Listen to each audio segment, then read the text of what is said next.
Assalamualaikum warahmatullahi wabarakatuh. Alhamdulillahilladzi anzala as-sakinata fi qulubil mu'minin liyazdadu imanan ma'a imanihim. Asyhadu an la ilaha illallah wahdahu la syarika lah wa asyhadu anna Muhammadan abduhu wa rasuluhu la nabiyya ba'dah. Inni tawakkaltu 'ala Allah rabbi wa rabbikum ma min dabbah. Para jamaah Masjid Al-Madani Komplek Green Imperial yang dirahmati Allah Subhanahu wa taala. Puji serta syukur kepada Allah Subhanahu wa taala. Salawat beriring salam semoga terlimpah curah pada habibana wa nabiyana Muhammad sallallahu alaihi wasallam yang dengan darah dan keringatnya hingga sampai saat ini Islam masih ada di hati-hati kita semua.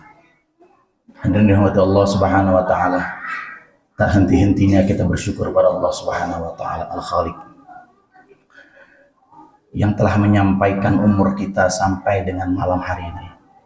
Seperti bagaimana kita tahu bahwa malam ini adalah malam pertengahan daripada bulan yang mulia, bulan yang diberikan Allah Subhanahu wa taala khusus untuk umatnya Nabi Muhammad sallallahu alaihi wasallam. Seperti pada hadis Rasulullah sallallahu alaihi wasallam bahwa Rajab adalah syahri kata Allah dan Sya'ban adalah bulannya Nabi Muhammad SAW, serta Ramadan adalah bulannya daripada umat Rasulullah Sallallahu Alaihi Wasallam.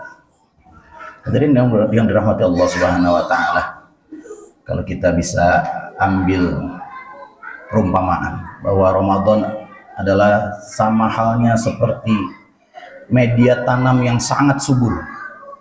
Kita di halaman rumah kita memiliki media tanam yang sangat subur.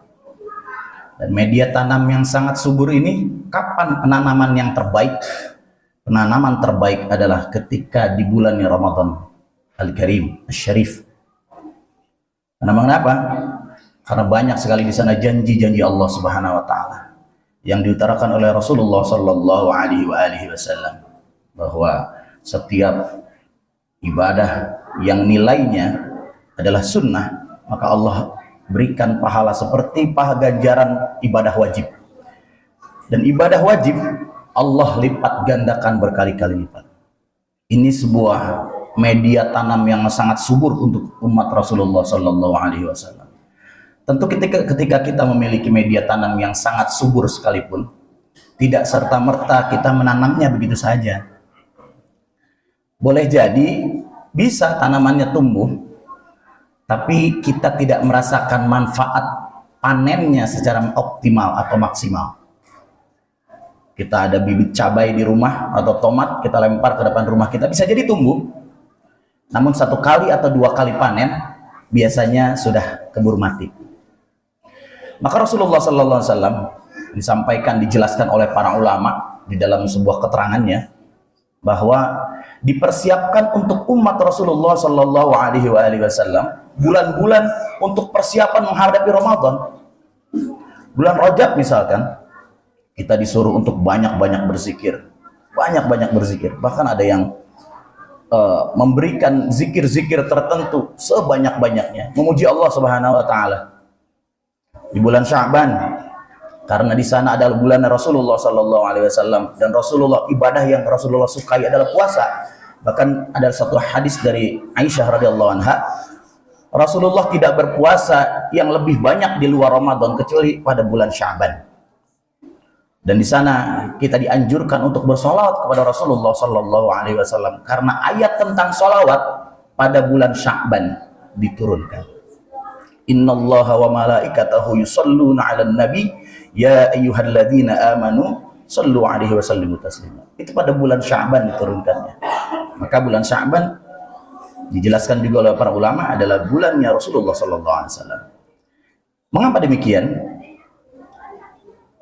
Kita diberikan treatment, seperti diberikan treatment bahwa ketika 2 bulan sebelum bulan Ramadan kita sudah terbiasa dengan habit-habit yang baik, kebiasaan-kebiasaan yang baik, dengan banyak membaca istighfar, dengan banyak memuji Allah Subhanahu wa taala, dengan banyak bersolawat kepada Rasulullah sallallahu alaihi wasallam, dengan banyak berpuasa. Itu treatment awal untuk kita menghadapi bulan kita bulan yang dihadiahkan hanya untuk umat Rasulullah sallallahu alaihi wasallam.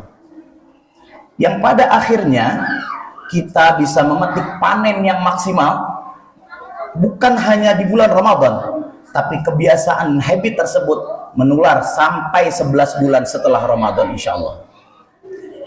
Ketika treatment tersebut kita tidak laksanakan, maka biasanya semangat kita hanya semangat di awal. Kita bisa ukur dari kemampuan kita, dari amal kita.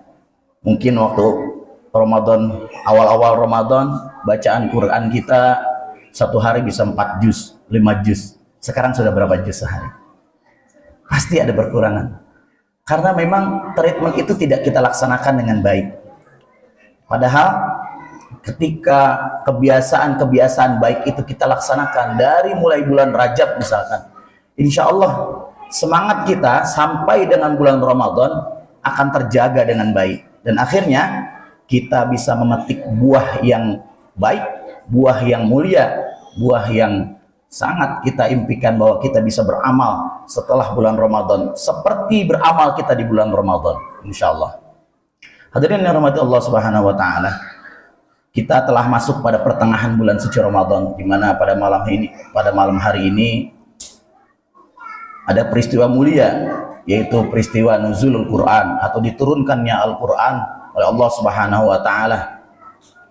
Wahyu pertama yang Nabi Muhammad SAW dapatkan itu Al-Quran. Dan uniknya Al-Quran sejak awal diturunkan oleh Rasulullah kepada Rasulullah SAW menjadi mukjizat yang terbesar Nabi Muhammad SAW dibandingkan mukjizat-mukjizat lainnya. Kita banyak mendengar kisah-kisah tentang mukjizat Rasulullah SAW, tapi ternyata uniknya mukjizat terbesar Rasulullah SAW adalah Al-Quran.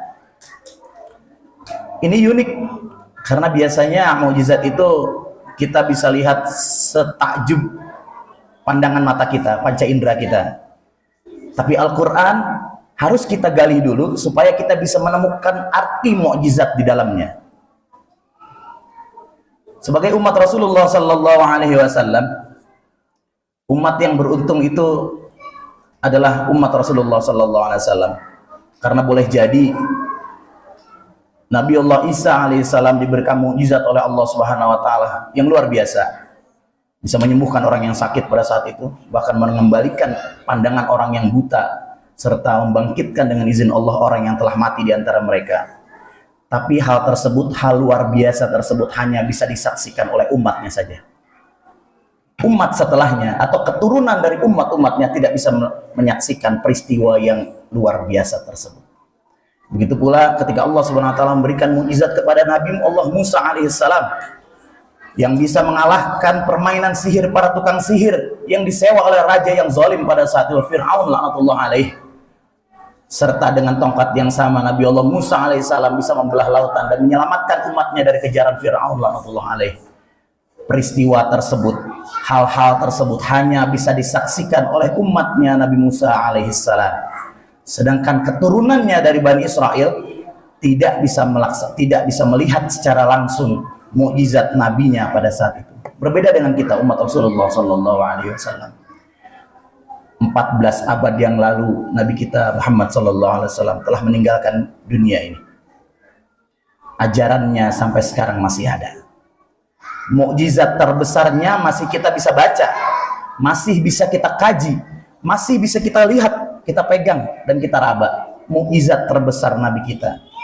Maka dari itu, di momentum yang mulia ini, momentum untuk memperingati nuzulul Quran atau yang Allah turunkan Al-Quran pada malam hari ini, mari sama-sama kita perbaiki tadarus kita perbaiki pembacaan Al-Quran kita fahami makna-makna yang terkandung dalam Al-Quran, tentunya dengan makna-makna yang sudah ditafsirkan oleh para ulama-ulama kita.